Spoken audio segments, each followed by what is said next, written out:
Join কৰিলোঁ মইতো observe কৰিলোঁ ন যে এই পাৰ্টিটোৱে ভাল সৰু পাতো মই এইটোৱে ভাল দেখিলোঁ ইয়াতে কৰ্মৰ বাবে আজি যুৱক যুৱতীসকলে শিক্ষিত যুৱক যুৱতীলে কৰিব পৰাকৈ কাম একো নাই আজি তাত যদি ভাস্কৰ শৰ্মা যদি কাৰো নামত কপে এইটো হয় ৰাহুল ছেত্ৰী হ'ব পাৰে কিন্তু ভোট দিয়া সময়ত মই ডাঠি ক'ব পাৰোঁ যে তেওঁলোকৰ ভোটটো বিজেপিয়ে পাব সাহসীয় পক্ষক প্ৰত্যাহ্বান জনাব পাৰিব জানো প্ৰতিনিধিগৰাকী উচ্চ শিক্ষাৰে যদি শিক্ষিত হয় এয়া জনপ্ৰতিনিধিজন আগন্তুক সময়ত সৰ্বাংগীন ৰাইজৰ উন্নয়নৰ কাৰণে কাম কৰাত কোনো সন্দেহ নাথাকে ৰাইজৰ দলৰ নাঙল গগৈ বুলি কয় চবেই নাঙল গগৈ আজি মুখ্যমন্ত্ৰীৰ যোগ্য হয় নেকি উত্তৰ দিয়ক আমি খুব ভাল পাইছিলোঁ হিমন্ত বিশ্ব শৰ্মা এজন ডাইনেমিক চিফ মিনিষ্টাৰ আমাৰ বিধায়কগৰাকীয়ে যথেষ্ট আমাৰ মাৰ্ঘেৰিটা সমষ্টিৰ কাৰণে উন্নয়নৰ ধাৰা বোৱাইছে আচল জাতীয়তাবাদী কাম কৰিছে এজন আমাৰ অসমৰ মুখ্যমন্ত্ৰী হিমন্ত বিশ্ব শৰ্মা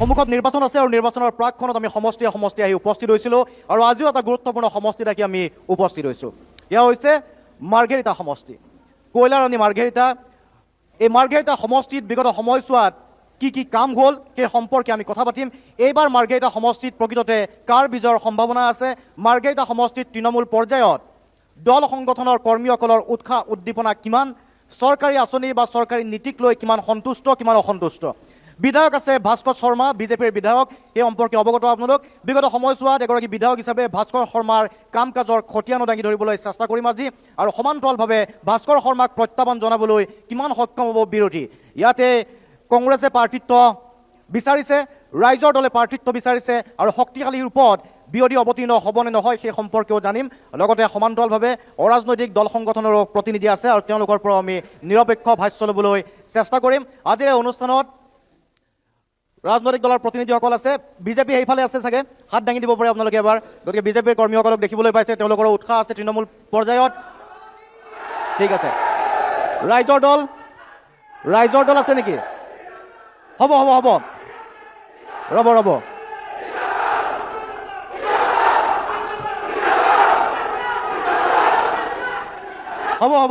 হ'ব আহিম শ্লোগানলৈকে আহিম আমি ৰাইজৰ দল আছে নেকি এইফালে আছে নেকি ৰাইজৰ দল আচ্ছা ঠিক আছে ৰাইজৰ দল আছে কংগ্ৰেছ অৰাজনৈতিক সংগঠনৰ প্ৰতিনিধিসকল আছে আমি ৰাজনৈতিক দলৰ ওচৰলৈকে যাম আৰম্ভণিতে অৰাজনৈতিক সংগঠনৰ পৰাই কৰিব বিচাৰিছোঁ আপুনি কোনটো সংগঠন অসম জাতীয়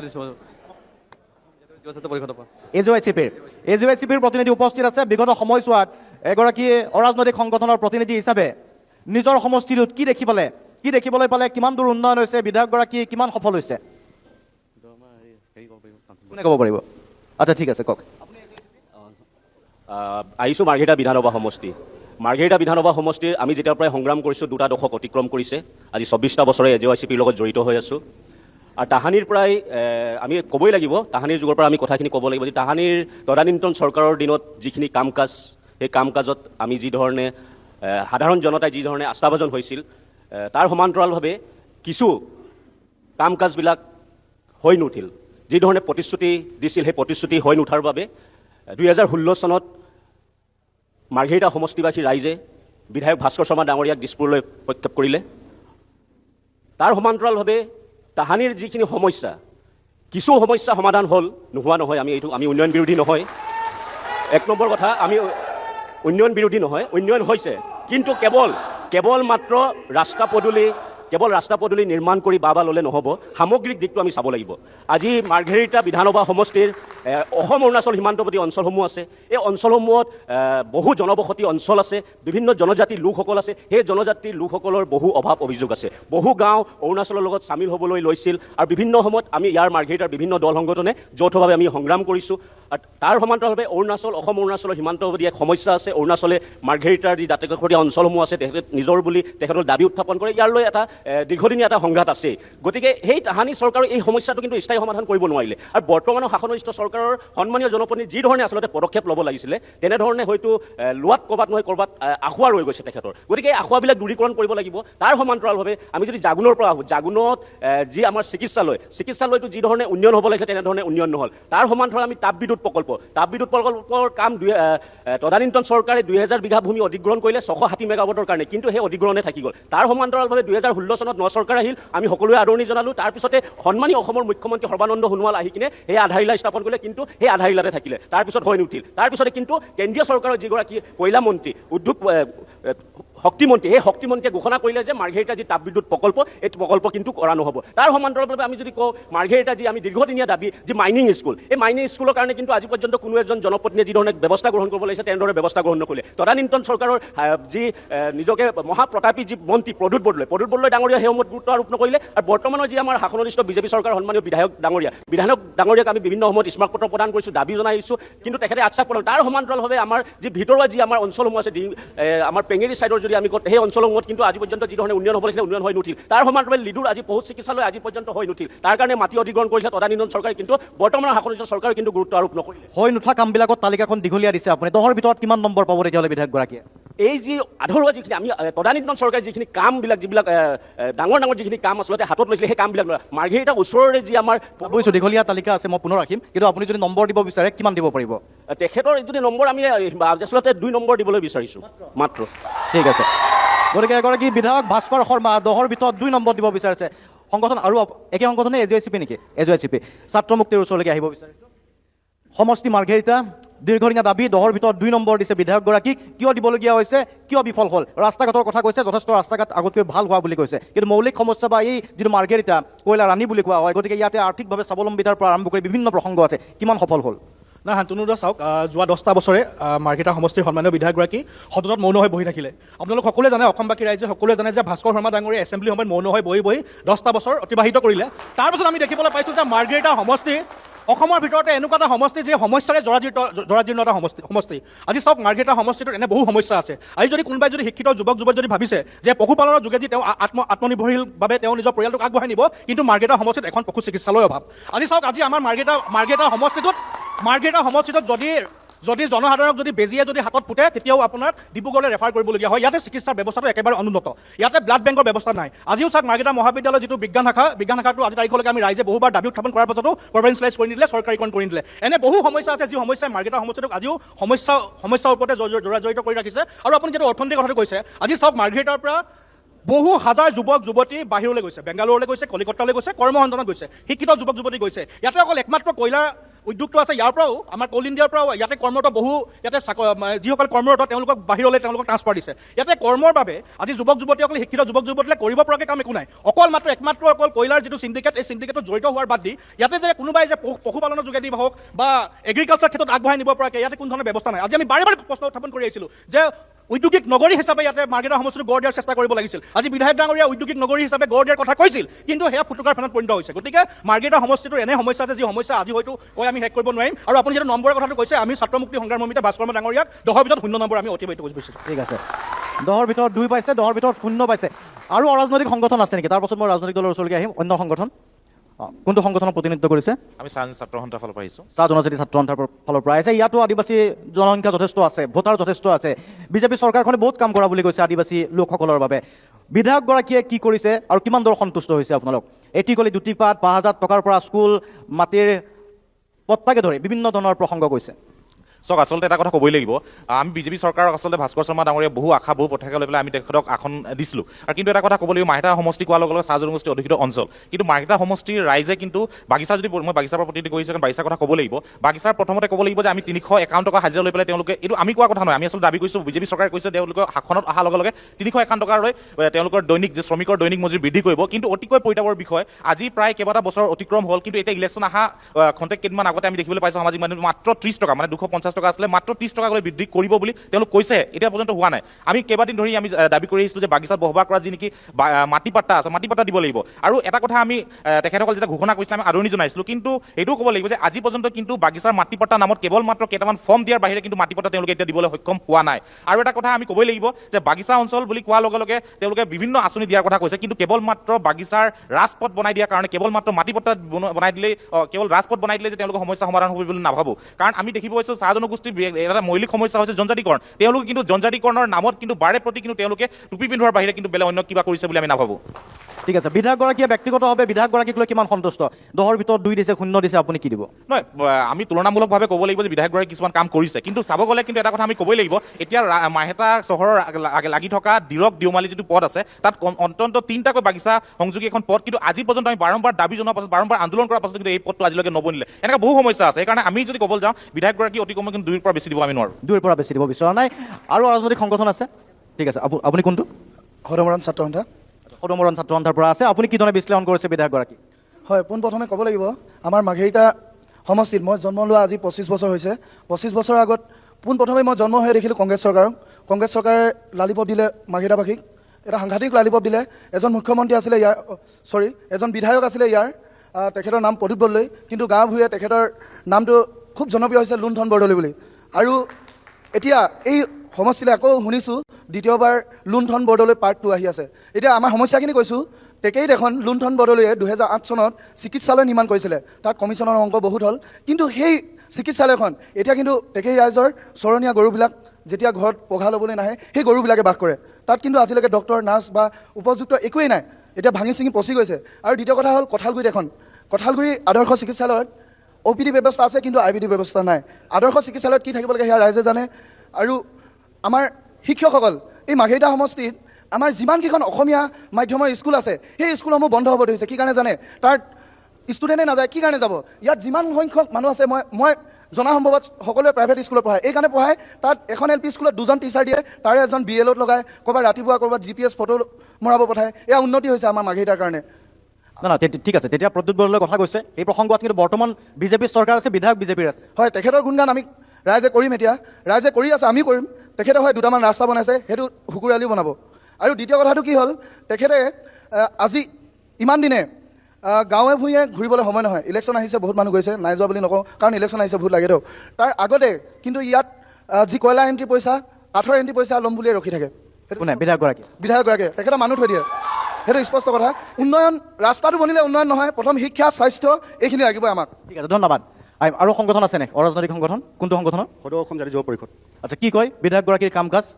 হয়, আজি চাওক, আমাৰ ভাস্কৰ শৰ্মা ডাঙৰীয়া মাৰ্ঘেৰিটাত ৰাস্তা পদূলি বনাইছে, আমি নকওঁ বনাইছে, কিন্তু অকল ৰাস্তা পদূলি বনালে নহ'ব, কাৰণ ইয়াত এখন সু চিকিৎসালয় নাই, প্লাছ ইয়াত আপোনাৰ কোনো ইণ্ডাষ্ট্ৰি নাইকিয়া। ইয়াত যিমান মানে নিবনুৱা সমস্যাবিলাক, ইয়াত মানে পঢ়া লিখা ল'ৰা ছোৱালীয়ে যিমান বাহিৰত চাকৰি কৰিবলগীয়া হৈছে, তাত দুৰ্ঘটনা হৈ মৃত্যু হৈছে তেখেতলোকৰ। ঠিক আছে, আৰু সেই চৰকাৰে, বিজেপি চৰকাৰে, আমি এটা কথা কওঁ যে সেই চৰকাৰে যেতিয়া আপোনাৰ ইলেকশ্যন টাইমত, ঠিক আছে, আঁচনি দিব, হেৰি দিব, তাৰ যেতিয়া ইলেকশ্যন হৈ যোৱাৰ পাছত কিন্তু কোনো আঁচনিবিলাক তেখেতৰ মানে তাত নাম কটন কৰা হয়। আৰু বহুত ৰাইজ মানে আঁচনি কি ইলেকশ্যন যোৱাৰ পিছত দিয়া নাই নেকি? এতিয়াতো বহুত আঁচনি দিছে বুলি কৈছে। হয়, দিছে, কিন্তু তাৰপাছত কি কৰে, ইলেকশ্যন হোৱাৰ পাছত বা আঁচনিসমূহ মানে দেখা লাহে লাহে নাইকিয়া হৈ যায়, পৰিণত হৈছে। প্লাছ আপোনাৰ মাৰ্ঘেৰিটা দলং ৰাস্তা বনাইছে, সেইটো আমি নকওঁ কিন্তু কথাটো, ঠিক আছে, কথাটো নকওঁ, কিন্তু তেখেতক আমাৰ মাজলৈ আমি সংগঠনৰ ফালৰ পৰা আমি তেখেতৰ ছাপোৰ্ট আমি নকৰোঁ, জাতীয় সংগঠন হিচাপে আমি কিন্তু সেইটো নকৰোঁ। ঠিক আছে, আহিম। অৰাজনৈতিক সংগঠনৰ প্ৰতিনিধিয়ে কৈছে কংগ্ৰেছৰ ওচৰলৈকে যাম, ৰাইজৰ দল যাম, এবাৰ বিজেপিৰ ওচৰলৈকে আহিছোঁ। বিজেপিৰ কোনে ক'ব? 1 ছেকেণ্ড বাইদেউ। অভিযোগ কেইবাটাও আছে, 10ৰ ভিতৰত কোনোবাই 2 নম্বৰ দিছে, কোনোবাই 0 নম্বৰ দিছে। গতিকে বিধায়ক ভাস্কৰ শৰ্মা ইমানেই ব্যৰ্থ হৈছে নেকি? দল সংগঠনৰ নাম্বাৰ নালাগে, আমাক জনতাৰ মেণ্ডেটে লাগে। লাষ্ট টাইম 59,000 দল সংগঠন জনতা হয়নে নহয়? এওঁলোকে প্ৰত্যেক নিৰ্বাচনত সদায় বিৰোধিতা কৰে, কিন্তু বাকচ যেতিয়া খোলে বিজেপিয়ে জিকে। এইবাৰ বিজেপি জিকিব, 50 নিৰ্বাচনত বিজেপি জিকিছে, 50 নিৰ্বাচনত বিজেপি জিকিছে। গতিকে তেওঁলোকে কয় সদায়, কিন্তু আজি অসম চৰকাৰখনে যিদৰে জাতি জনগোষ্ঠী খিলঞ্জীয়া মালিকৰ কাম কৰিছে, এইবাৰো বিজেপি সিদ্ধান্ত লৈছে অসমত 103খন আসনৰ চৰকাৰ গঠন কৰিব, মাৰ্ঘেৰিটাত বিজেপি ভাস্কৰ শৰ্মা জিকিব। ঠিক আছে, কংগ্ৰেছৰ ওচৰত, তাৰপিছত আহিম। মই সুধিব বিচাৰিছোঁ আমাৰ বিজেপি যিসকল ইয়াত প্ৰতিনিধি আছে, তেখেতলোকক সুধিব বিচাৰিছোঁ, তেখেতলোকে যে কৈছে আমাক দল সংগঠনৰ আমাৰ মত নালাগে, তেওঁলোকে বাৰু দল সংগঠন নোহোৱাকৈ অকল বিজেপি ভোট লৈ জিকিছে নি বাৰু? তেখেতলোকে অকল বিজেপি ভোট লৈ জিকিছে নি তেখেতলোকে? আমাক গোটেই সমষ্টি, মাৰ্ঘেৰিটা সমষ্টিৰ ৰাইজৰ আশীৰ্বাদ লাগিব, তেওঁলোকক গোটেই মাৰ্ঘেৰিটা সমষ্টিৰ আশীৰ্বাদ লাগিব। আশীৰ্বাদ হ'লেহে এখন চৰকাৰ গঠন কৰিব পাৰে, এজন জনপ্ৰতিনিধি হ'ব পাৰে। গতিকে তেওঁলোকক মই প্ৰশ্ন কৰিব বিচাৰিছোঁ, মই কংগ্ৰেছ দলৰ এজন প্ৰতিনিধি, প্ৰতীক বৰদলৈ ডাঙৰীয়া মই প্ৰতিনিধি, গতিকে মই তেখেতলোকক বিজেপি দলক মই প্ৰশ্ন কৰিব সুধিছোঁ, তেখেতলোকৰ বিধায়কজনে, তেখেতলোকৰ সন্মানীয় বিধায়কজনে আজি 10 বছৰ কালে কিমান দিন কেইটা প্ৰশ্ন উত্থাপন কৰিলে বিধানসভা সমষ্টিত, তেওঁলোকে উত্তৰ দিয়ক। ধন্যবাদ। হয়, ডাঙৰ ছাত্ৰ সংগঠন আছে। ইতিমধ্যে আপোনালোকে শুনিলে যে প্ৰতিটো জাতীয় জনগোষ্ঠীয় দল সংগঠনৰ মুখত এটাই মাত যে মাৰ্ঘেৰিটা মহাবিদ্যালয়ৰ কলা শাখা কেলে আজিলৈকে চৰকাৰ হোৱা নাই। সেই প্ৰশ্নৰ উত্তৰ বিজেপি যিসকলে প্ৰতিনিধি কৰে তেখেতলোকে কেলে উত্তৰ নিদিয়ে? আমি আজি প্লে কাৰ্ড লৈ আহিবলগীয়া হৈছে। মাৰ্ঘেৰিটা সমষ্টিত আমি বাৰে বাৰে আন্দোলন কৰিছোঁ যে আমাক ছায়েন্স শাখাখন চৰকাৰী হ'ব লাগে বুলি, কিন্তু কেলে নকৰে? এই প্ৰশ্নৰ উত্তৰ দিয়ক। আৰু আমাৰ প্ৰশ্ন আছে, ক্ষুদ্ৰ চাহ খেতিয়কসকলে যেতিয়া ৰাস্তাত আন্দোলন কৰিছিল চাপাত লৈ, সেই সময়ত তেখেতলোকে কেলে ভাস্কৰ শৰ্মাই মাত নামাতিলে? আমাৰ মাৰ্ঘেৰিটা সমষ্টিৰ প্ৰভু এতিয়া চিঞৰিলে নহ'ব, উত্তৰ দিয়ক। চিঞৰিলে নহ'ব, এখেতলোকে কি প্ৰত্যেকবাৰে চিঞৰি শেষ কৰে, কিন্তু এইবাৰ উত্তৰ বিচাৰিছোঁ আমি। এইবাৰ আমি উত্তৰ বিচাৰিছোঁ মাৰ্ঘেৰিটা ছায়েন্স শাখা কেতিয়া চৰকাৰী কৰিব? এটা চিঞৰা এই ধৰণৰ কৰে। ঠিক আছে। আৰু আমাৰ বহু গৰ্ভৱতী মহিলা মৃত্যুবৰণ হৈছে উন্নত মানৰ চিকিৎসাৰ কাৰণে। উন্নত মানৰ চিকিৎসালয় কেতিয়া আনিব? এই ধৰণৰ প্ৰশ্ন উত্তৰ দিয়ক। কেইবাটাও প্ৰশ্ন আছে, প্ৰশ্নৰ উত্তৰ আছে। ভাস্কৰ শৰ্মাৰ প্ৰতিনিধিসকলে উৎসাহিত হৈ আছে, ভাস্কৰ শৰ্মা জিন্দাবাদ বুলি কৈ আছে। কিন্তু বিৰোধী শক্তিশালী কোনটো পাৰ্টীৰ? হাত দাঙি আছে, আহক। কোনটো পাৰ্টী? ৰাইজৰ দল। কিমান শক্তিশালী ৰাইজৰ দল? ভাস্কৰ শৰ্মা বিজেপিৰ প্ৰতিনিধিসকল আছে যে এইবাৰ পুনৰ চৰকাৰ গঠন কৰিব বুলি। আপোনালোকৰ প্ৰাৰ্থীগৰাকী কিমান শক্তিশালী? আমাৰ পাৰ্টীগৰাকী ইমানেই শক্তিশালী, আজিৰ ডেটত যদি ভাস্কৰ শৰ্মা যদি কাৰো নামত কপে, এইটো হয় ৰাহুল ছেত্ৰী। এইটো হয় ৰাহুল ছেত্ৰী। আৰু তোৰ নেকি সিহঁতি কৈ আছিলে, এতিয়া সিহঁতি কি কৰিছে? মই কৈছো ভাস্কৰ শৰ্মা মাৰ্কেটত ফেলিয়াৰ, ভাস্কৰ শৰ্মা মাৰ্কেটত ফেলিয়াৰ। মই কৈছো জল জীৱন মিছনত যোনটো লিখি আছে সেইটোত আমি দেখিলো যিমান ঠিকাদাৰ আছে সিহঁতি ডুবি গ'ল। মই বাইক কমপ্লিট হোৱা নাই। তাৰপাছত আজিৰ ডেটত কিমানটা ঠিকাদাৰ বোলাইছে বিজেপি ভাস্কৰ শৰ্মা কিমানটা ঠিকাদাৰ বোলাইছে? ঠিক আছে। ৰাইজৰ দলে কৈছে, ৰাইজৰ দলৰ প্ৰতিনিধি শক্তিশালী। প্ৰতাপ এইফালে যাব লাগে, মই কংগ্ৰেছৰ ওচৰলৈকে আহিম। কংগ্ৰেছৰ কোনে ক'ব? ইয়াতে বিজেপিৰ প্ৰাৰ্থিত্ব প্ৰত্যাহী আছে ভাস্কৰ শৰ্মা, নাম ঘোষণা হৈ গৈছে। বিৰোধীৰ ৰাইজৰ দল আছে আৰু প্ৰতীক বৰদলৈৰ নাম চৰ্চাত আছে কংগ্ৰেছৰ। কি হ'ল বুজা নাই মানে কথাটো? সকলোকে শান্তি শৃংখলা বজাই ৰাখি নিজ আসনত বহিবৰ কাৰণে আমি বিনম্ৰভাৱে আহ্বান জনাইছোঁ। সকলোকে নিজ আসনত আসন গ্ৰহণ কৰিবৰ কাৰণে আমি বিনম্ৰভাৱে আহ্বান জনাইছোঁ। আপোনালোকক নিজ আসনত আসন গ্ৰহণ কৰিবৰ কাৰণে আমি বিনম্ৰভাৱে আহ্বান জনাইছোঁ। আপোনালোকে শান্তি শৃংখলা বজাই ৰাখি নিজৰ আসনত আসন গ্ৰহণ কৰিবৰ কাৰণে আমি আহ্বান জনাইছোঁ। শান্তি শৃংখলা বজাই ৰাখি মাৰ্ঘেৰিটাৰ এটা ঐতিহ্য আছে, মাৰ্ঘেৰিটাৰ পৰম্পৰা আছে। মাৰ্ঘেৰিটা সমষ্টিটো নিজৰ ঐতিহ্য আছে, ঐতিহ্য ৰক্ষা কৰি নিজ আসনত আসন গ্ৰহণ কৰিবৰ কাৰণে আমি আহ্বান জনাইছোঁ। ইয়াতে কোনো চাপৰ্ট নকৰোঁ, কাৰণ আমাৰ ইয়াত আমাক বেয়া দুৰ্ব্যৱস্থা কৰিছে আমাক এই বিজেপি চৰকাৰে। আপোনালোকে নিজৰ আসনত আসন গ্ৰহণ কৰিবৰ কাৰণে আমি বিনম্ৰভাৱে আহ্বান জনাইছোঁ। আপোনালোকে চিঞৰিলেই নিজৰ সমস্যা কেতিয়াও সমাধান নহয়। আপোনালোকে বহি দিয়ক। আপোনালোকৰ কাৰণে দল সংগঠন ইতিমধ্যে বাঢ়ি যাবলৈ গৈছে। আপোনালোকে বহি দিয়ক, শৃংখলাবদ্ধভাৱে বহক। আপোনালোকে শৃংখলাবদ্ধভাৱে বহক। চিঞৰিলে সমস্যা সমাধান নহয়। এটা অনুৰোধ জনাম, চাওক, এটা অনুৰোধ, গণতন্ত্ৰৰ অধিকাৰ আছে সকলোৰে মত প্ৰকাশ কৰাৰ বাবে। তেওঁলোকে ক'ব, আপোনালোকে উত্তৰ দিব। সকলোকে সময় দিয়া হ'ব, নিৰ্ধাৰিত সময়ত আমি প্ৰশ্ন কৰিম, উত্তৰ দিব। এক ছেকেণ্ড। কংগ্ৰেছৰ ওচৰলৈকে আহিছিলোঁ, তাৰপাছত বিজেপিয়েও ক'ব, অৰাজনৈতিক সংগঠন আছে, ৰাইজৰ দল আছে, সকলোৱে ক'ব। বিজেপিয়ে কৈছে, নিজৰ যুক্তি দৰ্শোৱা হৈছে যে আকৌ বিজেপিৰ চৰকাৰে আহিব আৰু সেইবাবে বিজেপিৰ তৃণমূল পৰ্যায়ৰ কৰ্মীসকল উৎসাহিত। যদি বিৰোধী শক্তিশালী হ'ব লাগে, কিজনে শক্তিশালী, কিয় কংগ্ৰেছক বা বিৰোধীক সমষ্টিবাসীয়ে ভোট দিব? স্পষ্টকৈ স্পেচিফিকেলি। সৰ্বপ্ৰথমে উপস্থিত থকা সমূহ সদস্যলৈ এটা মোৰ বিনম্ৰ অনুৰোধ, আপোনালোকে আপোনালোকৰ মন্তব্যবিলাক যদি উপস্থাপন কৰিব বিচাৰিছে ভদ্ৰতাৰ দৰে নিজৰ পৰিচয় দিব, অভদ্ৰ আমি নকৰিব। আৰু অন্যথা আমি সভাকক্ষ এৰি যাবলৈ প্ৰস্তুত হ'ম। প্ৰথম কথা, আপুনি যিটো প্ৰশ্ন কৰিছে, সন্মানীয় শাসক পক্ষৰ সদস্যই, প্ৰথম যিগৰাকী সদস্যই মুখপাত্ৰগৰাকীয়ে উপস্থাপন কৰিলে যে কি এইবাৰ মাৰ্ঘেৰিটা সমষ্টিত দল সংগঠনৰ কোনো সহায় বিজেপি চৰকাৰক নালাগে। এই বিষয়টোৱে আগন্তুক সময়ত দল সংগঠনসকলে কেনেকুৱা ধৰণৰ ভূমিকা ল'ব, এয়া হ'ব দল সংগঠনৰ কাৰণে লক্ষণীয়। আৰু বৰ্তমানৰ শাসনাধীষ্ঠ বিজেপি চৰকাৰখনৰ মাৰ্ঘেৰিটা সমষ্টিৰ বিধায়কজনৰ বৰ্তমানৰ যি অৱস্থা আপোনালোকে অলৰেডি দেখিছে যে কি ইয়াতে উপস্থিত থকা দল সংগঠনৰ বিভিন্ন সন্মানীয় বিষয়ববীয়াসকলে তেখেতক নাম্বাৰিং কৰিছে।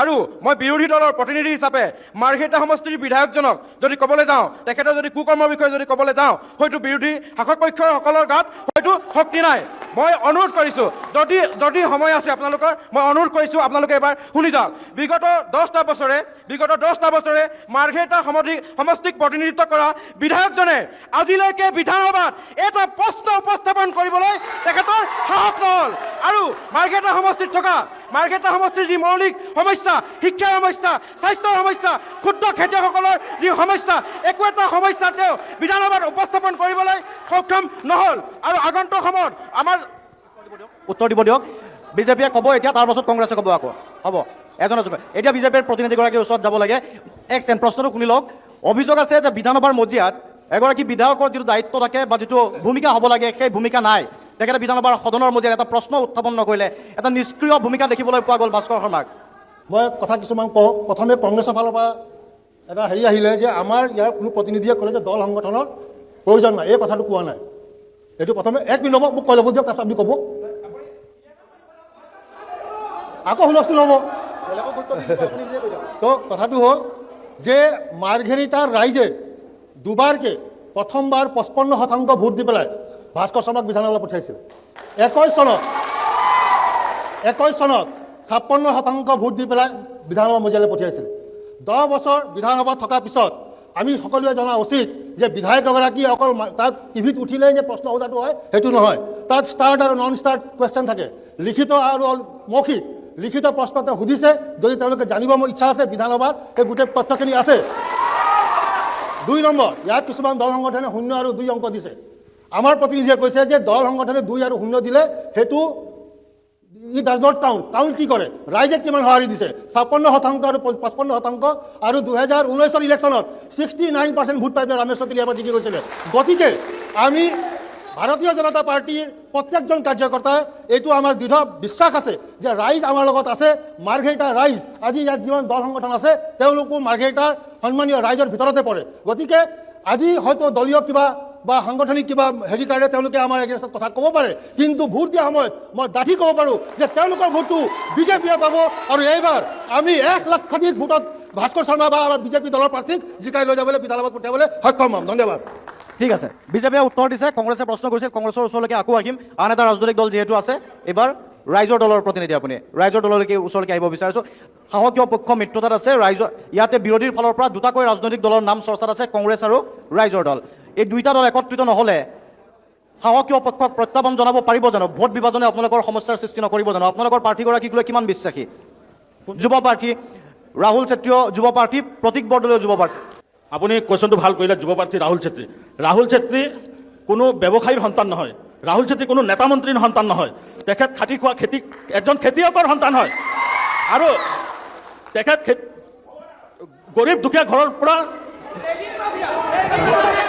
আৰে বাবা শুনিবলৈ ধৈৰ্য ধৰক লেজি নহয় শুনিবলৈ ধৈৰ্য ধৰিব আপোনালোকে শুনিবলৈ ধৈৰ্য ধৰিব ৰাহুল শুনক আপোনালোক এখেতসকলে কয় ৰাস্তা বনাইছে সেই ৰাস্তাত চাহ খেতিয়কসকলে চাহপাত পেলাই কিনে আন্দোলন কৰিবলগীয়া হয় আৰু সেই আন্দোলনত একমাত্ৰ মাত মতা মানুহজন হৈছে ৰাহুল চেত্ৰী ঠিক আছে মাটি পট্টাৰ নামত আপোনালোকে মাটি পট্টা দিব পৰা নাই কিন্তু মাটি পট্টাৰ নামত আন্দোলন কৰা মানুহজনে হৈছে ৰাহুল চেত্ৰী আজি অলপ আগতে শৰ্মা ডাঙৰীয়া কৈ গ'লে কিন্তু আজি আপুনি শৰ্মা ডাঙৰীয়াৰ গাঁৱত গৈ চাব ন' ৰোড ন' ভোট অতিকৈ লিখি দিছে আপুনি গৈ কিনে চাব পাৰিব ঠিক আছে প্ৰাৰ্থীগৰাকীৰ কথা কৈছে প্ৰতীক বৰদলৈ সম্পৰ্কে কোনে ক'ব পাৰিব এগৰাকী জ্যেষ্ঠ বিধায়ক 10 বছৰৰ অভিজ্ঞতা আছে যথেষ্ট কাম কৰা বুলি কৈছে প্ৰতীক বৰদলৈ তুলনামূলকভাৱে কম বয়সৰ এগৰাকী যুৱ প্ৰতিনিধি সমষ্টি বা কিয় আদৰি ল'ব কি কোৱালিটি আছে এনেকুৱা তাৰ পাছত বিজেপিয়ে উত্তৰটো দিব প্ৰথম কথা আমি এখন গণতান্ত্ৰিক দেশত বাস কৰোঁ গণতান্ত্ৰিক দেশত এখন ৰাইজৰ সৰ্বাংগীন উন্নয়নৰ কাৰণে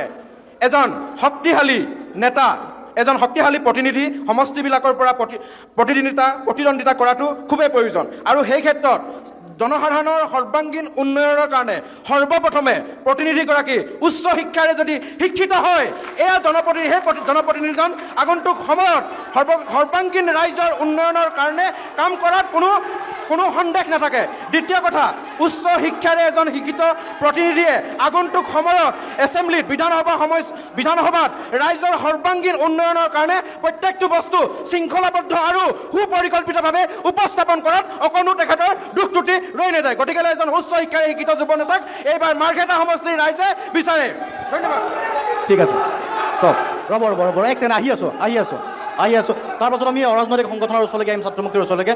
আপুনি উত্তৰটো দিব বিচাৰিব। তেওঁলোকে কৈছে যে এগৰাকী উচ্চ শিক্ষিত ব্যক্তি সদনলৈ যোৱাটো প্ৰয়োজন আছে, বিধানসভাত যাতে সকলোৱে মাত মাতে, তেনেকুৱা এজন প্ৰতিনিধি তেওঁলোকৰ প্ৰতীক বৰদলৈ বুলি কোৱা হৈছে, প্ৰদ্যুৎ বৰদলৈৰ পুত্ৰ। কিমান প্ৰত্যাহ্বানমূলক হ'ব পাৰে? হয়, এটা কথা ইয়াত থকা সকলোৱে জানে, 2016 চনলৈকে ইয়াত কোন মন্ত্ৰী আছিলে? যিজন আজি JNUৰ পৰা পাছ কৰি আহি পেলাই ইয়াত মন্ত্ৰী আছিলে। কাৰণ তেতিয়া সুধিব, তেতিয়া তেওঁ বুইডিঙৰ মানুহ নিশ্চয় ইয়াত আছে, বুইডিঙৰ মানুহক সুধিব তাত কেইটা ৰাস্তা বনাবলৈ সক্ষম হৈছিলে। বুইডিঙৰ মানুহক সুধিব, তেতিয়া বুইডিঙৰ মানুহক সুধিব তাত কেইখন স্কুল পকাকৰণ কৰিব পাৰিছিলে, কেইটা অংগনবাদী চেণ্টাৰ তাত পকা কৰিব পাৰিছিলে। আজি আমাৰ ভাস্কৰ শৰ্মা ডাঙৰীয়াই মাৰ্ঘেৰিটা সমষ্টিত বহুকেইখন দলং বুইডিঙৰ পৰা দলং নিৰ্মাণ হৈ আছে। আজি আমাৰ তিৰাপ নদীৰ ওপৰত 2খনকৈ দলং নিৰ্মাণ হৈ আছে। প্ৰতি গাঁৱে ভূঞে প্ৰতিটো ৰাস্তা আজি পকীকৰণ হৈ আছে। প্ৰতিটো অঞ্চলত আজি পকা স্কুল হৈ আছে। বাগানবিলাকৰ প্ৰতিটো ৰাস্তা আজি পকা হৈছে। বাগানবিলাকত আজি প্ৰতি অংগনবাদী চেণ্টাৰ হৈছে। আৰু সেইবিলাকতো দিছেই। চাওক, তেওঁলোকে আজি কৈছে, আজি কংগ্ৰেছৰ ইঞ্জিন ক'ত? ইঞ্জিনটো কোন? তেওঁলোকে ক'ব লাগিব। আমাৰতো ডাবুল ইঞ্জিন চৰকাৰ আছে, আমাৰ মোদী আছে, তাত ইয়াত হিমন্ত বিশ্ব শৰ্মা ডাঙৰীয়া আছে। আমাৰ তেওঁলোকৰ ইঞ্জিন কোন কওক? আজি তেওঁলোকৰ ৰাইজৰ দলৰ আছে। আজি ৰাইজৰ দলৰ নাঙল গগৈ বুলি কয় চবেই। নাঙল গগৈ আজি মুখ্যমন্ত্ৰী যোগ্য হয় নেকি? তাৰ উত্তৰ দিয়ক। আজি আমাৰ প্ৰতিটো শ্ৰেণীৰ ৰাইজক আজি সকলো ধৰণৰ সহায় সহযোগিতা পাইছে মাৰ্ঘেৰিটা সমষ্টিত। কিন্তু উচ্চ শিক্ষিত প্ৰদ্যুৎ বৰদলৈক আমি বহুতবাৰ, তেওঁ 4বাৰকৈ ইয়াৰ পৰা জিকিছিল, কিন্তু তেখেতে কি কৰিলে? বুঢ়ীডিঙৰ এটা ৰাস্তা, আজি বুঢ়ীডিঙত আজি 16 চনলৈকে বুঢ়ীডিঙৰ ৰাইজে সন্তাসত জীৱন নিৰ্বাহ কৰিব লগা হৈছিলে। আজি সকলোৱে চৰাই কাকলিত আজি সাৰ পায় আৰু শান্তিৰে সকলোৱে শুব পাৰিছে। আজি যুৱকসকলে আজি শান্তিৰে তাত নিৰ্বাহ কৰিছে। ধন্যবাদ। আছুৰ প্ৰতিনিধি আছেন, আছুৱে কোৱা নাই এতিয়ালৈকে, আছুৰ ওচৰত যাব লাগে এবাৰ। আছুৱে কি কয়? এই সমষ্টিটো আপোনালোকে পৰ্যবেক্ষণ কৰিছে, বহুত সংগঠনে ইতিমধ্যে নম্বৰ দিছে বিধায়কগৰাকীক। এফালে কোৱা হৈছে যে সদনত মাত নমতা এগৰাকী বিধায়ক, তাৰ বিপৰীতে যুৱ প্ৰতিনিধি লাগে। আছুৱে কি ভাবে, কি ক'বা? নিশ্চিতভাৱে চাওক, আজিৰ অনুষ্ঠানটোৰ যিটো পৰিৱেশ হ'ল, বিজেপিৰ কৰ্মীসকলে যিটো যশ দেখালে, এই যশত যদি মাৰ্ঘেৰিটাৰ বিজ্ঞান শাখাটো কাঢ়ি অনা হ'লে ভাল পালোহেঁতেন। গতিকে আমাক এটা সুস্থ পৰিৱেশ লাগে। সুস্থ পৰিৱেশত আচলতে আমি গোটেই কথাবোৰ আলোচনা কৰিব পাৰোঁ। আৰু আপোনালোকৰ জৰিয়তে, তেওঁলোকেতো কি বুলি ক'ব নাজানো, কিন্তু আপোনালোকৰ সংবাদ মাধ্যমৰ জৰিয়তে অসমৰ ৰাইজে যে গম পাব লাগে মাৰ্ঘেৰিটাত যে কেনেকুৱা ধৰণৰ এটা পৰিস্থিতি সৃষ্টি হৈ আছে। তেওঁলোকে ডাবুল ইঞ্জিন চৰকাৰ কথা কয়। সেই ডাবুল ইঞ্জিন চৰকাৰ দিনত তেওঁলোকৰ ইমান উত্তেজিত এইখিনি উদ্দাম ধৰণৰ বিশৃংখল পৰিৱেশ সৃষ্টি কৰা এইখিনি মানুহ থাকোঁতে মাৰ্ঘেৰিটা বিজ্ঞান শাখাটো কিয় তেওঁলোকে বিজ্ঞানটো চৰকাৰীকৰণ কৰিব নোৱাৰে? এইটো এটা বৰ দুৰ্ভাগ্যজনক ঘটনা। তাৰ সমান্তৰালভাৱে তেওঁলোকে লাজ পায় নে নাপায় মই নাজানো। যি সময়ত বৰ্তমান সংবাদ মাধ্যমৰ ভাস্কৰ শৰ্মাৰ সম্পত্তিৰ ওপৰত বিভিন্ন ধৰণৰ আলোচনা হৈ আছে, বেলেগে লাজ পায় নে নাপায় নাজানো, কিন্তু মাৰ্ঘেৰিটাবাসী হিচাপে কিন্তু আমি বহুত লাজ পাইছোঁ। যি সময়ত মাৰ্ঘেৰিটা ৰাইজে জমৰ যন্ত্ৰণাৰ সৈতে ভুগি দুবেলা দুমুঠি খাবৰ কাৰণে, দুবেলা দুমুঠিৰ কাৰণে মাৰ্ঘেৰিটা ৰাইজে চিন্তা কৰিবলগীয়া হৈছে, সেই সময়ত ভাস্কৰ শৰ্মাৰ সম্পত্তিৰ ওপৰত যে বাতৰি হৈছে, সেই বাতৰিয়ে কিন্তু মাৰ্ঘেৰিটাবাসী হিচাপে আমাক লাজ দিছে। গতিকে কিছুমান কথা ক'বলগীয়া আছে। তেওঁলোকে বহুত ধৰণৰ উন্নয়নৰ কথা কয়, ৰাস্তা পদূলি উন্নয়নৰ কথা কয়। হয়, নিশ্চিতভাৱে আমি নিজৰ চকুৰে দেখি আছোঁ যে ৰাস্তা পদূলি উন্নয়ন হৈছে, বিভিন্ন ধৰণৰ উন্নয়নমূলক কাম কাজো হৈছে। কিন্তু তাৰ সমান্তৰালভাৱে মাৰ্ঘেৰিটাত থকা মাৰ্ঘেৰিটা যুৱ প্ৰজন্মৰ নিযুক্তি হ'ব পৰাকৈ যেন কিবা এটা উদ্যোগ যেন মাৰ্ঘেৰিটাত আহিলে জানো? আজিলৈকে নাই আহা। মাৰ্ঘেৰিটাত এটাই প্ৰতিষ্ঠান আছে চৰকাৰীভাৱে, উত্তৰ পূব কয়লা ক্ষেত্ৰৰ প্ৰতিষ্ঠানটো মৰুকেহে জীয়াই আছে। গতিকে এনেকুৱা ধৰণৰ এটা বিশৃংখল পৰিস্থিতিৰ মাজত ভাস্কৰ শৰ্মাৰ সম্পত্তিৰ বিষয়টো অহাটো খুব লজ্জাজনক এটা বিষয়। তাৰ সমান্তৰালভাৱে মাৰ্ঘেৰিটাত চিকিৎসা খণ্ডৰ কথাটো আপোনালোকে নিশ্চিতভাৱে জানে। লাহেকৈ কেইবাজনো ডক্টৰ আহিলে, কিন্তু ডক্টৰ সা সঁজুলি নাই। ইয়াত এনেকুৱা এটা মাৰ্ঘেৰিটা চিকিৎসালয়খন এনেকুৱা এটা অৱস্থালৈ ৰূপান্তৰিত হৈছে, ইয়াত হাতীটো হ'ল, কিন্তু হাতীটো চলাবৰ কাৰণে শিকলিডাল কিনিব পৰা নাই বিধায়ক ভাস্কৰ শৰ্মাই। গতিকে তেনেকুৱা ধৰণৰ ভালেমান স্পৰ্শকাতৰ কথা আছে, যিবোৰ কথা আপোনালোকৰ সংবাদ মাধ্যমৰ জৰিয়তে আমি সমগ্ৰ ৰাইজক উপস্থাপন কৰিব বিচাৰোঁ। ধন্যবাদ। কওক আপোনাৰ চমু পৰিচয়টো। নমস্কাৰ, মোৰ নাম পল্লৱ শ্যাম বাইলু, মই তিৰাপ স্বায়ত্তশাসিত জিলা পৰিষদ দাবী সমিতিৰ সাধাৰণ সম্পাদক। কি দেখা পালে চৰকাৰখনে আপোনালোকৰ জনগোষ্ঠীটোৰ কাৰণে কি কাম কৰিলে, কিমান দূৰ সন্তুষ্ট হ'ল? বিধায়কগৰাকী আপোনালোকৰ সমস্যাটো লৈ মাত মাতিলে নে মতা নাই? এটা অৰাজনৈতিক জনগোষ্ঠীয় সংগঠনক আমি প্ৰতিনিধিত্ব কৰিছোঁ। আমাৰ যিবিলাক দাবী grievance from the long standing time আমি কৰি আহিছোঁ। আমি চৰকাৰখন আমাৰ লাগে, প্ৰতিখন চৰকাৰ। ইয়াত কোনো আমাৰ পাৰ্টি পলিটিক্স কথাটো বেলেগ। কিন্তু প্ৰথম কথাটো, আমি যিখন বিজেপি চৰকাৰ হ'ল, এটা কথা আমি ৰক্ষা কৰিলোঁ যে আমি পৰিৱৰ্তনৰ স্বাৰ্থ, আমি চেঞ্জ বিচাৰিছিলোঁ। পৰিৱৰ্তনৰ স্বাৰ্থত ভাৰতবৰ্ষত বিজেপিক ৰাইজে কিয় দিছিলে? গান্ধী পৰিয়ালৰ অক্টোপাছৰ চেপাৰ পৰা মুক্তি বিচাৰি পেলাই বিজেপিক আমি পৰিৱৰ্তনৰ কাৰণে ভোট দিছিলোঁ, হয় নাই? কিন্তু আমি দেখিলোঁ যিটো পৰিৱৰ্তনৰ আশাত ৰাইজে ভোট দিছিলে, সেই পৰিৱৰ্তনটোৰ প্ৰকৃত যিটো চেঞ্জ সেইটো নাপালে। ৰাস্তা পদূলি বনাইছে, হাইৱে বনাইছে, সেইখিনি খুব ভাল কথা। ডাবল ইঞ্জিন চৰকাৰ আছে। ভাৰতবৰ্ষৰ 140 কোটি মানুহৰ আটাইতকৈ বেছিক যিটো মৌলিক অধিকাৰ, ৰুটি কাপোৰৰ যিটো সমস্যা, মানুহ জীয়াই থকাৰ যিটো খাদ্য শস্য, এইটো নহ'ল। তাৰমানে এইটো দিব নোৱাৰিলে নেকি? এইটো দিয়া নাই। বিনামূলীয়া বাসগৃহ দিছে, খাদ্য দিছে, অন্ন বিনামূলীয়া চাউল, এইখিনি আচলতে সেই মৌলিক অধিকাৰত পৰে নে নপৰে? আমি প্ৰয়োজন নাই বুলি একেবাৰে ভাবিছোঁ। একাংশে কিছুমান আমাক চৰকাৰে কিছুমান অনুদান দিছে, কিন্তু এখন দেশ প্ৰকৃতাৰ্থত সমৃদ্ধিশালী ৰিচ হ'বলৈ হ'লে সেইটো নহয়। অসম এখন 70% এগ্ৰিকালচাৰেল এখন ষ্টেট। আজি এগ্ৰি ছেক্টৰটোত কি কৰিলে সেইটো আমাক লাগে। উৎপাদনমুখী হোৱা নাই, সেই কথা নাই হোৱা, উৎপাদনমুখী হোৱা নাই। ভাৰতবৰ্ষৰ 5খন ৰাজ্যৰ ভিতৰত যিটো আমাৰ আহিছিলে 5খন ৰাজ্যৰ ভিতৰত আহিছে নেকি? গতিকে এই মিথ্যাচাৰবিলাক, আৰু আপুনি কৈছিলে জনজাতীয় ক্ষেত্ৰত আমি খুব ভাল পাইছিলোঁ হিমন্ত বিশ্ব শৰ্মা এজন ডাইনেমিক চিফ মিনিষ্টাৰ। আমি জানো কাম কৰিব পাৰে, কিন্তু কি আছে এই বৰগোলাইত মাৰ্ঘেৰিটাত যেতিয়া আহিছিলে in presence of Amit Shah, Sarbananda Sonowal আছিলে, বিজেপি ক্ষমতালৈ আহিলে তিৰাপত এটা ছেটেলাইট কাউন্সিল দিয়া হ'ব বুলি আমাক ক'লে, কিন্তু কোনো সদিচ্ছা নাই। আমাৰ মিথ্যাচাৰ, মিছা কথা কৈ আমাৰ নিচিনা সহজ সৰল জনজাতিবিলাকৰ মাটি বাৰী কাঢ়ি এইবিলাকতো আমি সহ্য নকৰোঁ। এইবিলাকতো সহ্য নকৰোঁ। আপোনালোকক প্ৰবঞ্চনা কৰিছে তাৰমানে? প্ৰবঞ্চনা, চূড়ান্ত প্ৰবঞ্চনাৰ কাৰণে আমি কেইবাবাৰ প্ৰগ্ৰেম লৈছোঁ। আৰু এনেকুৱা প্ৰবঞ্চনা নহয়, এইটো ক্ষেত্ৰত আমি অন্যান্য ৰাজনৈতিক দলবিলাকৰ কথা ক'ম। ইয়াত আজি ৰাইজৰ দল AGP বহুজনো আছে, AGP দিনতো বহুত ধৰণৰ আমাৰ হৈছে। গতিকে আমাক অলপ বুজিব চেষ্টা কৰক। আমাৰ যিবিলাক দাবী, ৰাজনৈতিক দলবিলাকে এই যিটো জনজাতীয়সকলৰ প্ৰকৃত যিবিলাক জেনুইন, যিহেতু মাৰ্ঘেৰিটাৰ ইতিহাস, মাৰ্ঘেৰিটা স্পেচিয়েল এটা এক্সক্লুডেড ট্ৰাইবেল এৰিয়া, ব্ৰিটিছৰ ৰেকৰ্ড, আজি মাটিৰ সমস্যাবিলাক, আজি আমাক ট্ৰাইবেল নন ট্ৰাইবেল ঘোষণা কৰে। আৰু ইয়াত থকা আমাৰ বহুত জাতি জনগোষ্ঠী আছে, গোৰ্খা ভাইসকলৰ লগত মাটিৰ পট্টা দিম বুলি কয়। অসমৰ মুখ্যমন্ত্ৰীয়ে মাটিৰ পট্টা দিব নোৱাৰে, মিছা কথাটো। আমাৰ দুখন PIL চলি আছে, গুৱাহাটী হাইকোৰ্টত দুখন PIL চলি আছে। আমি হিমন্ত বিশ্ব শৰ্মা বুলি নহয়, তেনেকুৱা 100জনক আমি চেলেঞ্জ কৰিবলৈ আমাৰ লেও আছে, এজ পাৰ ল। অসমৰ মাটি ব্ৰিটিছে বনাইছে, ব্ৰিটিছ, কোনো অসমীয়াই কোনো ভাৰতীয় বনোৱা নাই। গতিকে দিব নোৱাৰে। আমাৰ হনুৱাৰ নহয়, নেবাৰ হাৰিব, এইটো নেবাৰ, এইটো হাৰিব। এইটো মই ৰনোজ পেগুৰ ডাঙৰীয়াক কৈছোঁ, হিমন্ত বিশ্ব ডাঙৰীয়াক বৰগোলাই গুৱাহাটীতো লগ কৰিছোঁ, কৈছোঁ আপোনালোকে আমাক বুজিব চেষ্টা কৰক, আমাক যদি বুজিব চেষ্টা কৰক। এইটো ক্ষেত্ৰত তেওঁলোকক সঠিক লাইনত ফৰ ডেমক্ৰেচি আৰু অন্যান্য ক্ষেত্ৰত আগবঢ়া বুলি আমাৰ ফালৰ পৰা কৈছোঁ। ধন্যবাদ জ্ঞাপন কৰিছোঁ। এটা জনগোষ্ঠীক প্ৰতিনিধিত্ব কৰিছে, গতিকে কেইবাটাও গুৰুত্বপূৰ্ণ সংঘ উত্থাপন কৰিছে। অলপ মহিলা প্ৰতিনিধিৰ ওচৰলৈকে আহিব বিচাৰিছোঁ। সকলোৰে কথা কোৱাৰ অধিকাৰ আছে, আমাৰ পুৰুষসকলে কৈ আছে, মহিলা বাইদেৱে ক'ব বিচাৰিছিলে চাগে। কওক, সমালোচনা বহুত কৰা হৈছে দলটোক, কিয় আপোনালোকে ভাল পাই আছে এতিয়াও বিধায়কগৰাকীক বা বিজেপিক? কিয়নো আমাৰ বিধায়কগৰাকীয়ে যথেষ্ট আমাৰ মাৰ্ঘেৰিটা সমষ্টিৰ কাৰণে উন্নয়নৰ ধাৰা বোৱাইছে। গতিকে আমি মাৰ্ঘেৰিটা বিধায়ক মহোদয়ক আমি 100% আমি আগন্তুক নিৰ্বাচনত আমি জয়যুক্ত হ'ব বুলি আমি আশা কৰিছোঁ। আৰু ইয়াৰ লগতে আমি মই আমাৰ ছাত্ৰ নেতাজনৰ আমাৰ উত্তৰ হিচাপে মই দিবলৈ বিচাৰিছিলোঁ। সিদিনা আমাৰ এলেকাতে আমাৰ পঞ্চায়ততে সভা হৈছিলে, এখন গাঁও সভা। তো বিধায়ক মহোদয়ৰ হস্তক্ষেপত আমাৰ উত্তৰ পূব কয়লা ক্ষেত্ৰ অতি সোনকালে খুলিবলৈ গৈ আছে। গতিকে যুৱ ছাত্ৰ নেতাজনক, আছু ছাত্ৰ নেতাজনক মই মোৰ সভাতে পাইছিলোঁ। গতিকে সেই সম্পৰ্কে আমাৰ মাৰ্ঘেৰিটাবাসী সদায় উৎসাহী আৰু অতি সোনকালে আমাৰ ইয়ালৈ এটা উদ্যোগ আহি আছে। গতিকে সকলো নিবনুৱা যুৱকসকলে আমাৰ ইয়াতে সংস্থাপন পাব, আৰু বহিৰাজ্যত যিসকল লোক আছে তেওঁলোকেও ইয়াত সংস্থাপিত হ'ব। গতিকে এইটো এটা খবৰ ৰাইজসকলেও পাইছে। গতিকে ঠিক আছে, এক্সেণ্ট প্ৰতাপ, বিৰোধীৰ যদি মহিলা আছে ক'ব পাৰে। বিৰোধীৰ মহিলা আছে নে কোনোবাই ক'ব পৰাকে? মহিলা নাই। এইফালে কংগ্ৰেছৰ আছে, প্ৰতাপ এইফালে আছে, ক'ব বিচাৰিব। কোৱালৈকে উত্তৰ দিয়ালৈকে মই আৰু এগৰাকী প্ৰতাপ গৈ থাকিব, তাৰ আগতে মহিলাই উত্তৰ দিব। মহিলাৰ বিজেপিৰো কৈছিলে, 1 ছেকেণ্ড, কংগ্ৰেছৰ মহিলাই ক'ব। প্ৰতাপ 1 ছেকেণ্ড ক'বলৈ দিম, মই আকৌ শুনি লৈছোঁ। আপুনিও এগৰাকী যুৱতী, উঠি অহা প্ৰজন্মৰ বহুতে কৈছে যে এগৰাকী যুৱ প্ৰতিনিধি লাগে। ভাস্কৰ শৰ্মাৰ সংসদৰ মজিয়াত বা সদনৰ মজিয়াত কোনো ধৰণৰ প্ৰশ্ন নকৰে। যুৱ প্ৰতিনিধি এগৰাকী হ'লে নতুন উৎসাহেৰে কাম কৰিব। আপোনালোকেও যুৱ প্ৰতিনিধি বিচাৰে নে নিবিচাৰে? প্ৰথম। দ্বিতীয় কথা, শিক্ষাৰ ক্ষেত্ৰত এই সমষ্টিটো যথেষ্ট পাছ পৰি আছে, স্বাস্থ্যৰ ক্ষেত্ৰত পাছ পৰি আছে। গতিকে উঠি অহা প্ৰজন্মই নিবিচাৰে নে শিক্ষা স্বাস্থ্যৰ সংস্কাৰ হওক? এইটোৱে ক'ম, মই যিহেতু নৱপ্ৰজন্মৰ হয়, মই জইন কৰা এতিয়া আমাৰ বিজেপি অনলি 3 মান্থ হৈছে। 3 মাহ হ'ল জইন কৰা? 4 মাহ হৈছে, একজেক্টলি ক'ব নোৱাৰোঁ, কিন্তু 3 মাহ 4 মাহ হৈছে। তো মই ইমান দিনে কোনো ধৰণৰ পাৰ্টি জইন কৰা নাছিলোঁ। মই কিয় বিজেপি জইন কৰিলোঁ?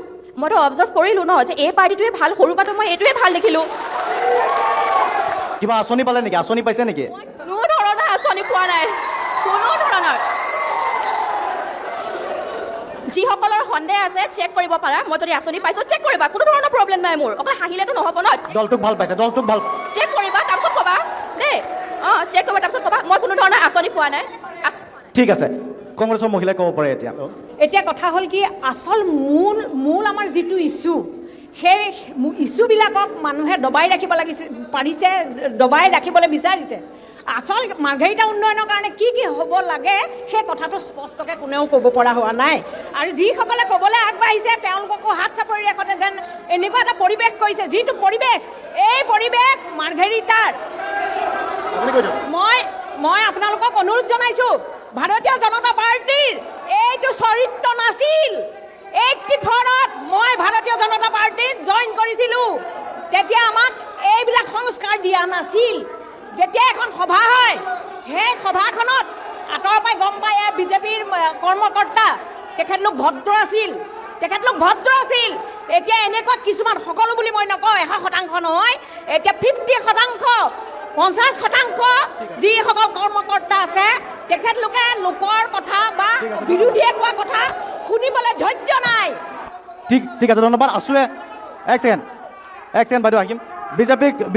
বিজেপি কংগ্ৰেছে কৈছে, ৰাজ্য দল কৈছে, আছোৱে আগৰবাৰ ক'ব বিচাৰিছে অৰাজনৈতিক সংগঠন, তাৰপাছত আমি অকণ পাছফাললৈ আহিব বিচাৰিম। মহিলাসকলেও কৈছে, সকলোৰে ওচৰলৈ আহিবলৈ চেষ্টা কৰিছোঁ। আছোৰ প্ৰতিনিধিয়ে কৈছিল, আপোনাৰ পৰিচয়টো কোনটো আঞ্চলিক?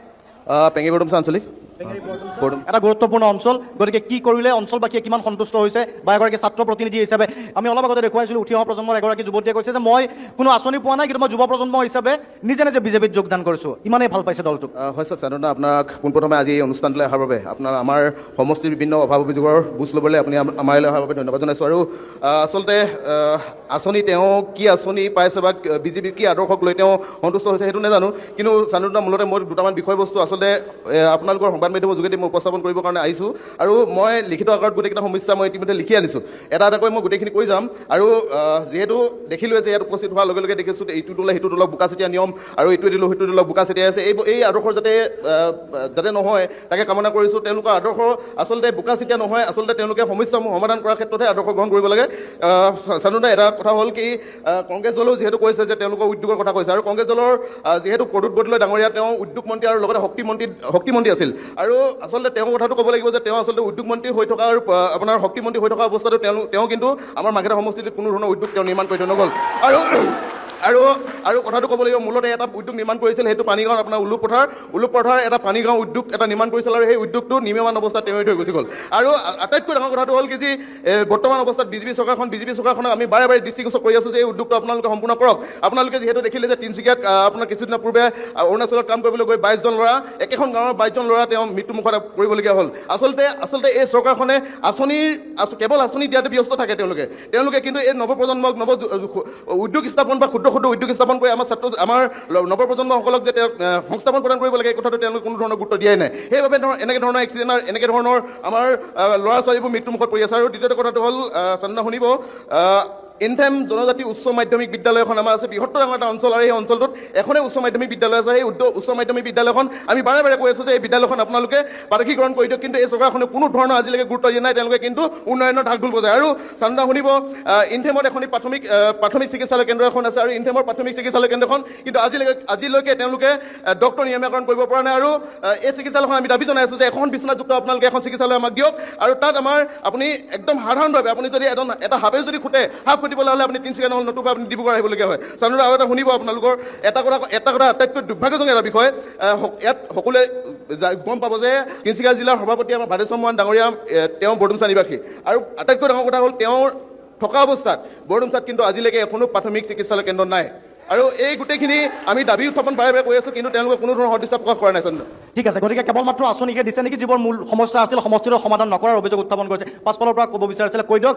প্ৰথমতে মই ক'ব বিচাৰিছোঁ, আমাৰ মাৰ্ঘেৰিটা কলেজৰ যিটো আমাৰ বিজ্ঞান শাখাৰ কথা আছে, বিজ্ঞান শাখাটো বিগত 17টা বৰ্ষ আমাৰ আমি তেখেতক আমি মানে বহুত উচ্চ শিক্ষিত বুলি ভাবোঁ, গণ্য কৰোঁ। তেখেতৰ দিনত কিন্তু আজিলৈকে কোনো এটা পদক্ষেপ লোৱা আমি নেদেখিলোঁ।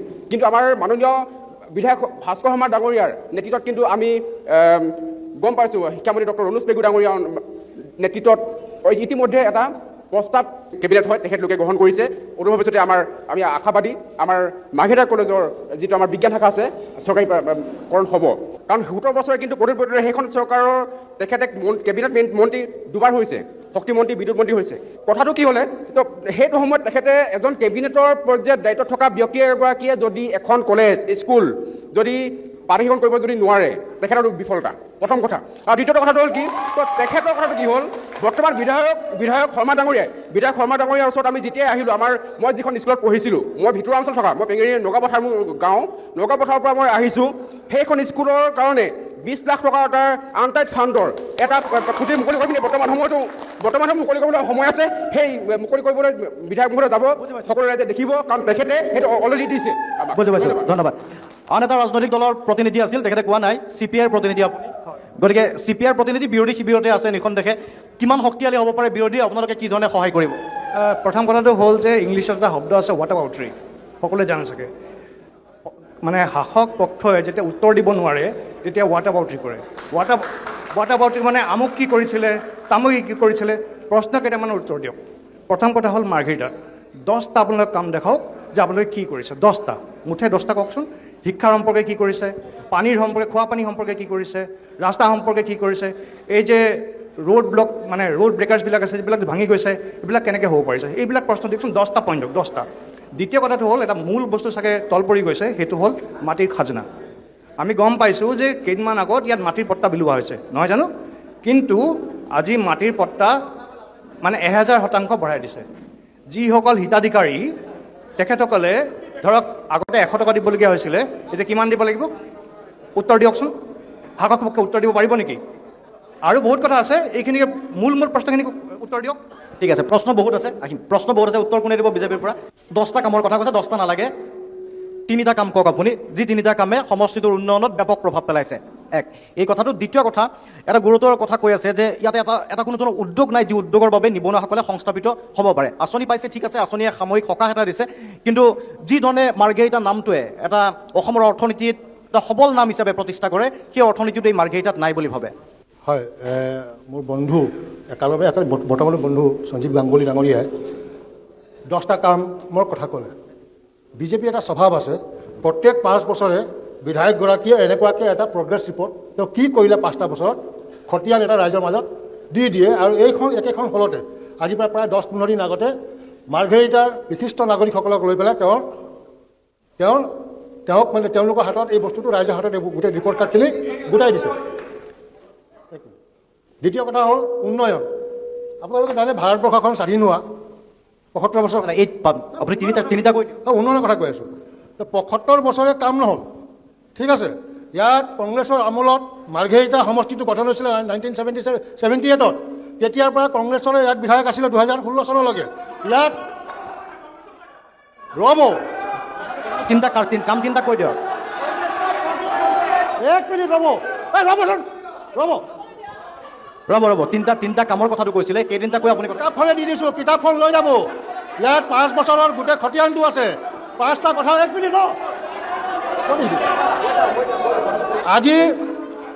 আজি আপোনালোকে মাৰ্ঘেৰিটাবাসী চবে জানে যে আমাৰ দলং এখন নোহোৱাৰ কাৰণে আমাৰ স্কুলত পঢ়ি থকা ছাত্ৰী এগৰাকীৰ লগত দুষ্কৰ্ম হৈছিলে। কিন্তু ইমান দিন নোহোৱা দলং কি হ'ল, আজি তিৰাপ নদীৰ ওপৰত, দিহিং নদীৰ ওপৰত 4খনকৈ দলং হৈছে। আৰে আন্দোলন কৰিলে কি হ'ব? আন্দোলন কৰিলে দলং নহয়, দলং চৰকাৰে বনাই দিয়ে। আন্দোলন কৰিলে আপুনি ক্ৰেডিট ল'ব নোৱাৰে। ছেকেণ্ড দলং ৰাস্তাখিনি আপুনি 2016 চনৰ আগত যদি বুঢ়ীদিহিং মৌজাত যায়, যদি বৰডুমচালৈ যায়, যদি আপোনাৰ জাগুলত থকা কথাচেমা ফানেগাদি ইত্যাদি গাঁৱলৈ যায়, আপোনাৰ বাট নাছিলে। আজি গোটেই গাঁৱে ভূঞে ৰাস্তা হৈছে, এইটো কি উন্নয়ন নহয়? আৰু এটা উন্নত সমাজ বুলি ক'বলৈ গ'লে আপুনি কি ডাইৰেক্ট ফেক্টৰীটো বনাই দিব নেকি? ইয়াত বিনিয়োগ আহিবৰ কাৰণে, ইনভেষ্টমেণ্ট আহিবৰ কাৰণে আপোনাৰ যিখিনি ফাণ্ডামেণ্টেল যিখিনি বস্তু লাগিব, ৰাস্তা লাগিব, ইলেক্ট্ৰিচিটি চাপ্লাই লাগিব। আজি কংগ্ৰেছৰ দিন আমাৰ মনত আছে, ইয়াত এজন বিদ্যুৎ মন্ত্ৰী আছিলে। 70 বছৰৰ গাঁতটো 10 বছৰত কেতিয়াও নহয়, কিন্তু যথেষ্টখিনি হৈছে, আগলৈ হ'ব। এই মাৰ্ঘেৰিটাত ইণ্ডাষ্ট্ৰিয়েলাইজেশ্যনো হ'ব আৰু ইয়াৰ ল'ৰা ছোৱালীখিনি বাহিৰত যাব লগা নহয়, এই কথাটো আমি কৈছোঁ। ঠিক আছে, কওক, এতিয়া কওক। আমাৰ শান্তনু দাই ইমান স্পষ্টভাৱে সুধিলে, 3টা আপোনালোকে কামৰ বিষয়ে খতিয়ান দাঙি ধৰক, 3টা কাম ক'ব পৰা নাই। আৰু 75 বছৰৰ কথা কৈ আছে, ভাৰত স্বাধীন কেতিয়া হৈছে কথা কৈছে। আৰে ভাৰত স্বাধীন কেতিয়া হৈছে আমি জানো। আনন্দ শৰ্মা ডাঙৰীয়াৰ 70 বছৰৰ কথাটো একো নাই কৰা যদিও আনন্দ শৰ্মা ডাঙৰীয়া যিখন স্কুল কলেজত পঢ়ি ডাঙৰ দীঘল হৈ আজি আমাৰ আগত কথা কৈ আছে, সেই স্কুল কলেজ আমাৰ কংগ্ৰেছৰ দিনত বনাই তেখেতক ডাঙৰ দীঘল কৰিলে। দ্বিতীয়তে কৈছোঁ, অসমখন 2001 চনৰ আগত যিটো পৰিস্থিতি আছিল, আপোনালোকে শুনি লওক আপোনালোকে, যিটো পৰিস্থিতি আছিল, অশান্ত পৰিৱেশৰ সৃষ্টি আছিল। 2001 চনৰ পাছত তৰুণ গগৈ দেৱৰ নেতৃত্বত অসমখনত শান্তি আনি দিলে। যোৱা 15টা বছৰৰ কথা তেওঁলোকে কৈ আছে, দলঙৰ কথা কৈছে, 2-এখন দলং বিজেপিয়ে কৰিব পাৰিছে, কিন্তু মাৰ্ঘেৰিটাৰ ভিতৰপাৱলৈ যোৱা দলং, ভিতৰপাৱলৈ যিসকল গৈছে মাকুমকিলালৈ প্ৰথমখনৰ পৰা শেষৰখন দলং কংগ্ৰেছৰ দিনতে হোৱা। মাৰ্ঘেৰিটাৰ শ্যামটকী চল পাৰ হোৱাৰ পিছত গৰুমাৰাজান দলঙৰ পৰা পেঙেৰি পৰ্যন্ত যিমান দলং হৈছে কংগ্ৰেছৰ দিনত হোৱা।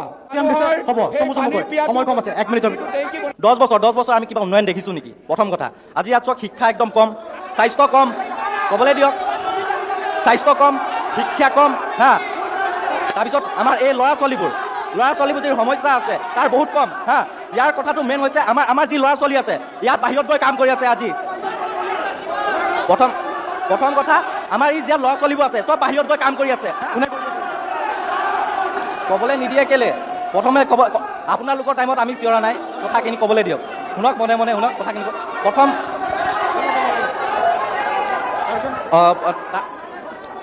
ইয়াৰ পিছত যি ভাস্কৰ শৰ্মাই বাইট দি থাকে যে আমাৰ যি হিমন্ত বিশ্ব শৰ্মাই যি আমাক যি মতে আঁচনি দি আছে সেই আঁচনি মতে আমি কাম কৰিম বুলি কয়। আৰে 10 বছৰ আমি সেইকাৰণে বিধায়ক বনালে নেকি? তাৰ নিজৰ মতে কাম কৰিব নোৱাৰে নেকি? তেওঁ নিজৰ মতে আমাৰ এই যে অঞ্চলবোৰত এটা উদ্যোগ স্থাপন কৰিব নে? যি আজি আমাৰ বাহিৰত গৈ যি ল'ৰা ছোৱালী কাম কৰি আছে তেখেতৰ কিমান এটা মুখ চাব নিবিচাৰে নেকি? তেখেতে ইয়াত কাম কৰিম বিচাৰিছে। সিহঁতে আজি মোৰ নিজৰ লগৰ এটা বাহিৰত কাম কৰি আছে, তেওঁৰ মাকে মোক কয় যে হেল্ল' যে উদ্যোগ যে বেটা মোক ফোন এটা কৰাই দিয়াচোন, যে মই কথা পাতিম তাৰ লগত। কিমান এটা দুখৰ বিষয় আমাৰ ল'ৰা ছোৱালীৰ কথা। লিডু কলেজ আজি লিডু কলেজ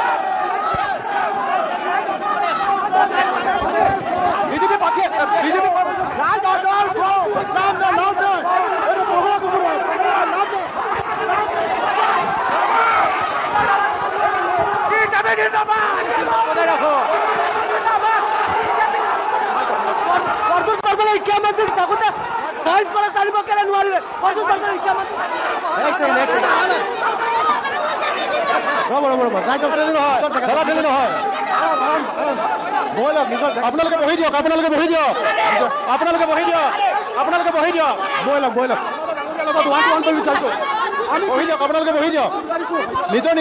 নিজৰ এখনত বহি দিয়ক। আপোনালোকে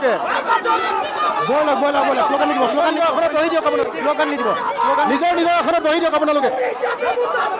বহি দিয়ক। আপোনালোকে বহি দিয়ক, আমি সুবিধা দিম আপোনালোকক। আপোনালোকে বহি দিয়ক। কথাখিনি ক'লা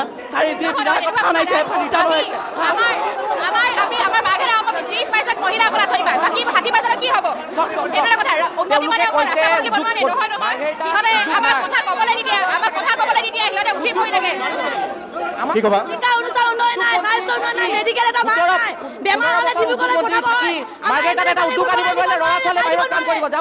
আৰু অসমৰ মুখ্যমন্ত্ৰী এনেকুৱা এজন মুখ্যমন্ত্ৰী, অসমত যদি কোনোবা আচল জাতীয়তাবাদী কাম কৰিছে এজন আমাৰ অসমৰ মুখ্যমন্ত্ৰী হিমন্ত বিশ্ব শৰ্মা। তেওঁৰ নেতৃত্বত অসমখনে বৰ ধুনীয়াকৈ সজাইছে। আমি তেওঁৰ লগত ইণ্ডাষ্ট্ৰী মিনিষ্টাৰ আছে, শিক্ষামন্ত্ৰী আছিলে, মাৰ্কেটৰ কাৰণে কি কৰিলে? কংগ্ৰেছৰ ইণ্ডাষ্ট্ৰী মিনিষ্টাৰ আছিলে, উন্নয়ন কৰিছে নেকি? আজি নৱপ্ৰজন্মই ইণ্ডাষ্ট্ৰী মিনিষ্টাৰ আছিলে, মাৰ্কেটৰ কাৰণে সমাজে চব ভয় খাইছে। এই ভয় ভাল। আৰে এজন ভাল। ভয় কোনে খাইছে? ভাস্কৰ শৰ্মাই ভয় খাইছে। কিয় ভয় খাইছে? আমি জিকিম, জাতি জিকিম।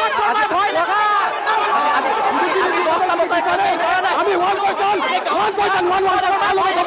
ভাস্কৰ শৰ্মাক ৰাইজে মৰম দিছে। ভাস্কৰ শৰ্মা লেখীয়া নেতা আমি আছে বেলেগ শৰ্মা বহুত ভাল। ভাস্কৰ শৰ্মাই উন্নয়ন কৰিছে, বিজেপি চৰকাৰ ভাল। অসমৰ নৱপ্ৰজন্মই বিজেপিৰ লগত আছে। মাৰপিট কৰিব আহিছে, আমাক মাৰপিট কৰিব আহিছে।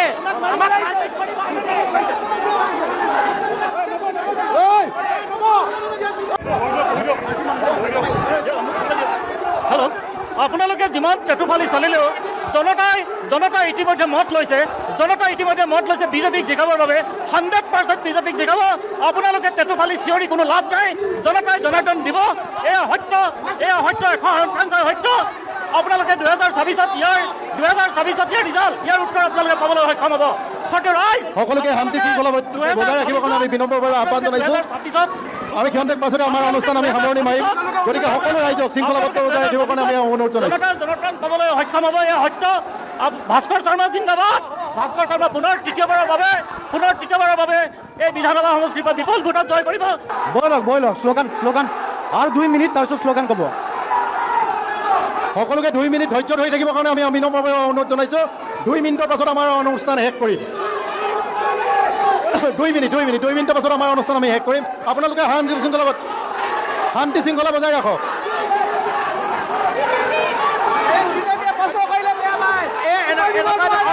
পৰিৱেশ সৃষ্টি কৰা বিজেপিৰ প্ৰধান লক্ষ্য আগন্তুক সময়ত মাৰ্ঘেৰিটা সমষ্টিত বিৰোধী ঐক্য হৈ এই গুণ্ডা বাহিনীৰ বিৰুদ্ধে প্ৰত্যুত্তৰ দিবলৈ সাজু হৈ আছে।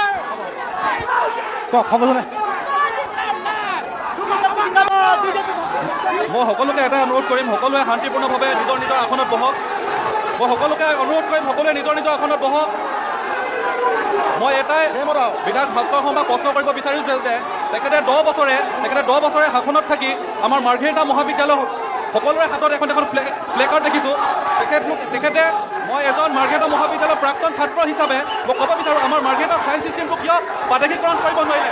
আৰু এটা কথা ক'ব বিচাৰোঁ, যি সময়ত তেখেতে স্বচ্ছ ভাৰত অভিযানৰ কথা ক'বলৈ আহে, মাৰ্ঘেৰিটা এখন তেনে ভিতৰুৱা গাঁও আমাৰ উলুপ গাঁৱত আজিলৈকে এটাও লেট্ৰিন নাই। যিটো সময়ত তেখেতে প্ৰশ্ন কৰি থাকে যে স্বচ্ছ ভাৰত অভিযান, মই নিজৰ উলুপ গাঁও হিচাপে মই প্ৰশ্ন কৰিছোঁ আমাৰ উলুপ গাঁওখনত আজিলৈকে এটা চৰকাৰী ঘৰ তথা এটা লেট্ৰিন কিয় নাই।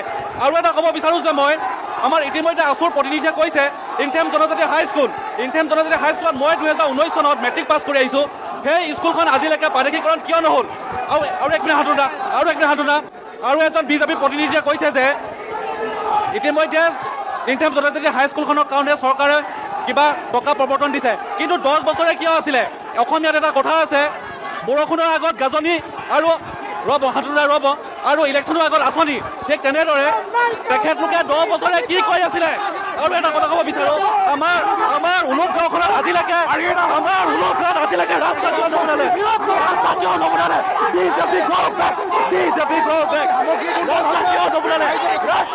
নবনালে।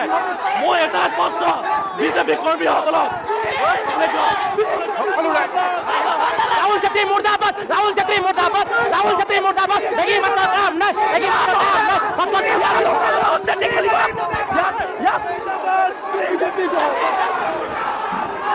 ধন্যবাদ জ্ঞাপন কৰিছিলোঁ। মাৰ্ঘেৰিটা সমষ্টিত আহি উপস্থিত হৈছিলোঁ। নিৰ্ধাৰিত সময়ত আমি কথা পাতিবলৈ চেষ্টা কৰিছিলোঁ। সমষ্টি হৈছে মাৰ্ঘেৰিটা ভাস্কৰ শৰ্মাৰ সমষ্টি। গতিকে ভাস্কৰ শৰ্মাৰ সমষ্টি ক্ৰিয়া প্ৰতিক্ৰিয়া ৰাজনৈতিক দলৰ মন্তব্য আপোনালোকে শুনিলে। অনাগত সময়ত লক্ষণীয় হ'ব আজিৰ যে ৰাজনৈতিক সংগঠনৰ উৎসাহ সেয়া ভোটৰ সময়ত কি ধৰণে প্ৰতিফলিত হয় সেয়া সময়ত লক্ষণীয় হ'ব। আজিৰ বেটল অফ 26 ৰণাংগনৰ পৰা সংবাদ মন্ত্ৰী বিদায় লৈছোঁ। ধন্যবাদ।